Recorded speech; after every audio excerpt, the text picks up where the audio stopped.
can sense a counterpoint in that today when the world wants to reclaim itself from colonial icons, when statues of Winston Churchill are being pulled down, the same argument also applies here. But Dr. Uday Nirgudkar, the point is this is not an official name change. Even if there is an official one, then the debate argues.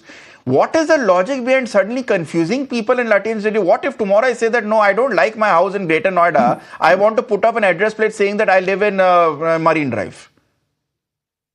Does it make sense? Give me a minute. Look, we have to accept that we had a colonial past. We had a British rule, we had Mughal rule, and in parts of India, we had a French rule also.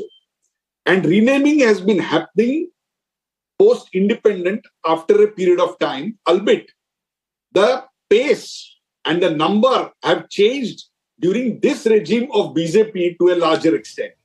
Now, there has been a criticism that secular credentials of India is in danger and all such things are always said. But is it only done in India? Ask this question. Those who criticize this should ask the question.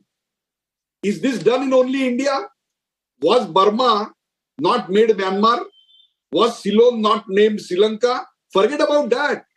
New Amsterdam became New York. Edo became Tokyo. Gold Coast became Ghana. That was not done by BJP government. Why it is done? It is, somebody said just now, it is not to rewrite the history. It is to kill it from my memory that we were enslaved by the people, and this is not a place to celebrate slavery. Now coming to the point which you asked, there is a method, there is a provision in the law to do it. By you and me writing, we both stay at Marine Drive, doesn't make our address Marine Drive. There is a process to it, and it has been followed so many times, and it has been name officially changed. And that process has to, the state government has to write to the center. Center then has to move to the parliament. Parliament then will refer the matter to president. Everything will be sorted out, and then it will change. Ministry of Home, Ministry of External Affairs, Ministry of Railways. Most of these agencies will be consulted. Their consent will be taken, and then it will be. But does that stop me from saying that I don't like the name Tughlaq? And what is there in the name Tughlaq? Is Tughlaq like Raja Shivaji Chhatrapati, or is it like Rana Pratap? The man who killed his own father. Because of his taxation, thousands and thousands of peasants were left to misery. He used to gift slaves. Slavery was adored in his times. During 1290 to 1351 was the black period. Dr. Uday Nirgudkar, again, see, I don't want to come in with personal, Dr. Uday, I don't want to come in with personal views, but this concept of killing his father's brothers, Ashoka killed his brothers according to Mon texts. The national tricolor of ours has his symbol in the middle of it. So let's not judge people on the basis of their actions, but I get your point. And before I come to Pankaj Vora, Tehseen, why don't you come in here? Because what Dr. Uday said in his initial part of his comment is exactly contrary to what you were saying. So why don't you rebut that point?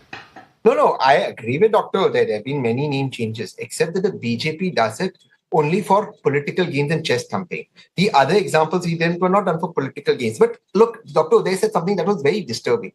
He said, we want to forget history. We would be terrible if we forget history. We should remember the brutality of Tughlaq. We should remember the brutality of Aurangzeb. So it never comes again. Forgetting history is exactly what I'm trying to tell you. You're trying to show people a new water bottle or wine bottle or whatever have you. But by having streets declared in the name is not remembering brutality. It is lionizing them. Let's be honest. Those are two separate issues. He said forgetting history. As so far as the street is concerned, I am on board, change the name, but please do it through a legal method. If MPs start breaking the law, MPs are supposed to be lawmakers. What is an MP? An MP is a lawmaker. If a lawmaker starts breaking the law, then what do you expect a common citizen to do? It is not a fantasy that you're living on Tughlaq Road and I make it Marine Drive. It is the MP is not upholding the law of the land. The MP himself is powerful enough to go to his own state government and corporation in Delhi, get that name changed, go to Parliament because this is a central Delhi area, ask Parliament to change it and go to the Honorable President of India and ask her to sign it. If an MP who's as influential can't do it, does that mean the MP can break the law? That is the issue. I don't care about Tughlaq and Aurangzeb. I think they were terrible kings. I am on board with you. I think their names should be changed, but do it legally.